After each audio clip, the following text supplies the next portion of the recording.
Good morning, everybody. Good to see everybody here. It's a great day. And Pastor George asked me to speak a little bit on tithing this morning. And although I was honored to do it, I was terrified at the same time. So I'm going to start with sharing just a little bit of a personal testimony, and hopefully you can all receive it well. I didn't always know the importance of tithing. Not that I didn't believe, I just didn't know. And even after I knew, I wasn't obedient to it for many years. So now, having seen the blessings of tithing, those years of struggle make perfect sense. But when I learned more about it early on, it's like anything, it's something new.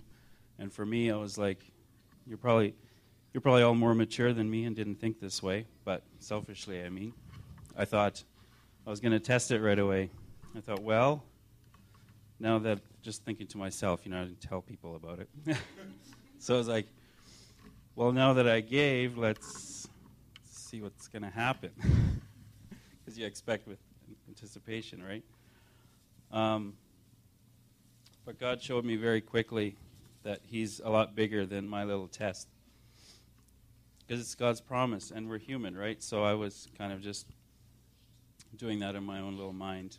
And He showed me very fast many examples of blessing both ways. Me giving and Him returning the blessing. Examples so obvious that it almost scared me. I remember one instance where I felt like I just needed to give extra that week, and that exact amount came back to me within a week from unknown sources, and it was just like God told me out loud, this is because you had that little test in your mind, And also in the other way around, where I withheld the tithe, or a part of the tithe, that exact same amount that I withheld, an unexpected expense came up like to the dollar, and it just spoke to me that I couldn't use that money now anyway, so why did I do that? And just many other things that I could share where God has talked to me and taught me the importance of tithing.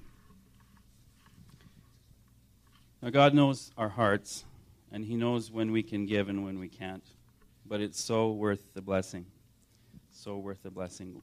Luke 6, verse 38 says, "Give, and it shall be given unto you. Good measure, pressed down, and shaken together, and running over, shall men give unto your bosom. For with the same measure that ye meet with it all shall be measured to you again." And that's just an awesome promise that even the verse before that, verse 37, it says, and I thought this was really cool because giving is one of the easiest things that we can do from all the things that we're supposed to do. Verse 37 says, "Judge not, and you shall not be judged. Condemn not, and you shall not be condemned. Forgive, and you shall be forgiven." To me, all of those are harder than giving. And it's like verse 38 says, "Give, and it shall be given." It's not might be given or whatever. But it's so much easier to give something into the Lord's house than it is to not judge something, or for me anyway, because I'm still growing in those areas. But anyhow, just as I finish up here, you can start taking up the offering. But I had one more little example here. God says, "Give, and it shall be given unto you," and we give in faith.